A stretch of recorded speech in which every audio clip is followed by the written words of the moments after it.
I've narrowed it down to my 3 keys to be faith, discipline, family, and consistency. I gotta throw an extra one in there, consistency.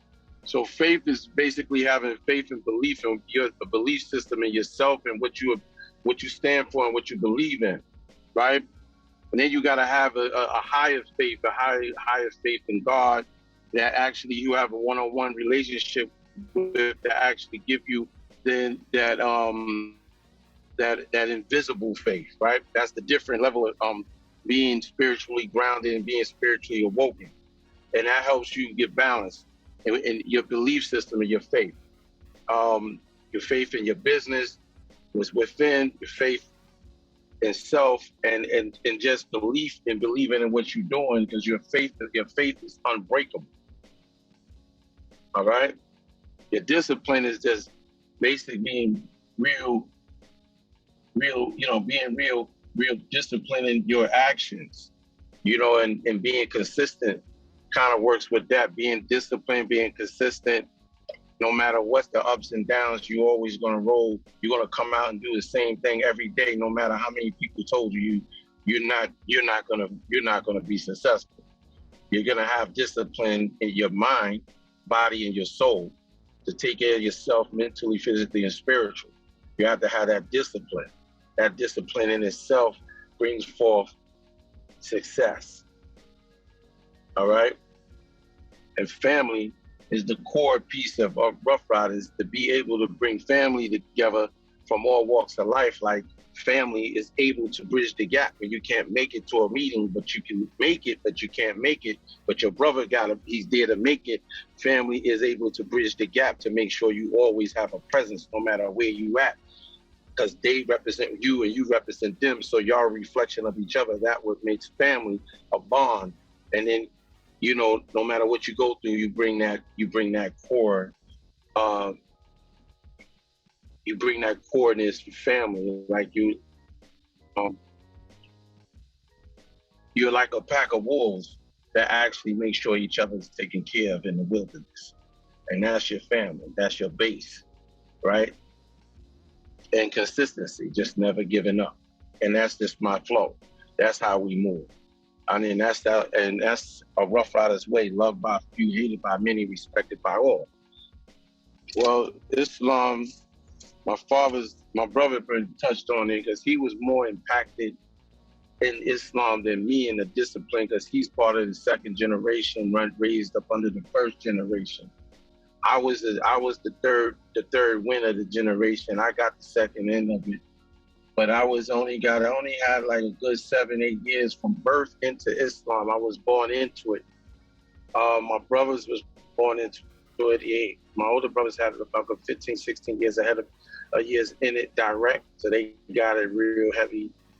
The discipline in Islam was able to bring, my father and my uncles, and to bring us to be able to understand the do for self, to be entrepreneurs, to actually be able to understand family, and to be spiritual awoken.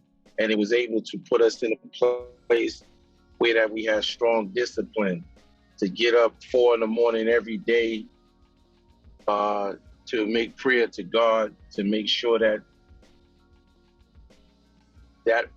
God gets the praise first before anything else on earth, right? So when we was young, we was always dressed up in bow ties and suits. We never really wore regular clothes. We was like part of a militant situation.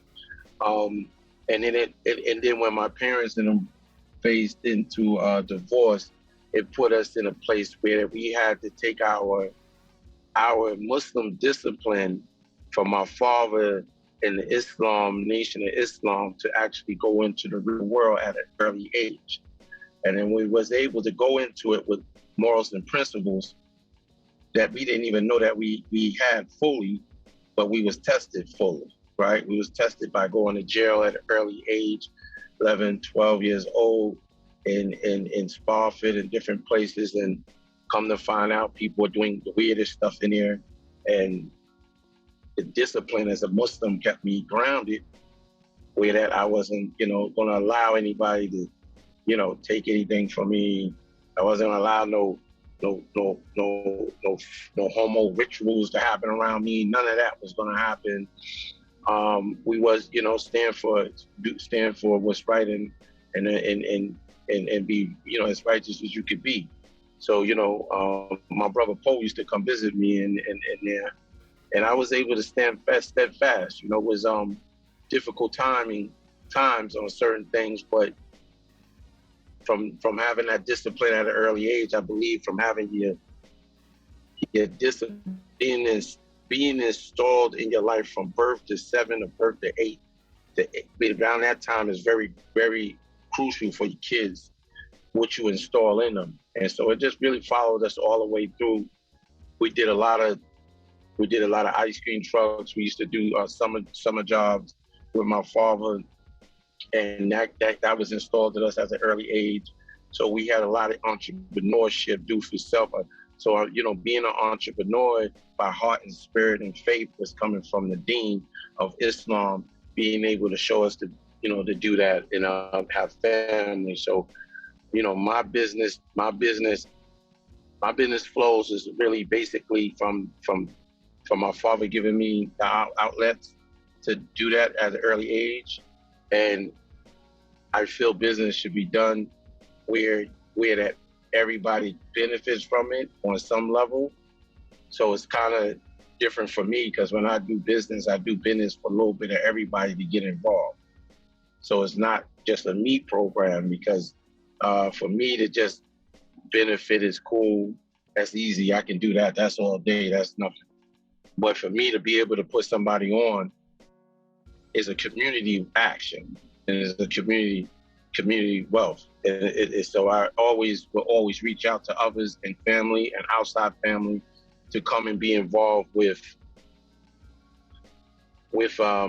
entrepreneurship. And that came from my Islamic background, my deen as a nation of Islam, as a Muslim, as my father, giving me the accolades to actually start the process. And then it followed me through all my ups and downs. And I was able to, enough discipline to be in the streets without actually being intoxicated, being on drugs, and all that stuff. I was so disciplined in that area that God blessed us. And that, it was, I was sober on this whole ride. And under whatever obstacles that was there. So it's all good. It's love. It's a blessing from God. Everything is all from the Maker. It's not from me.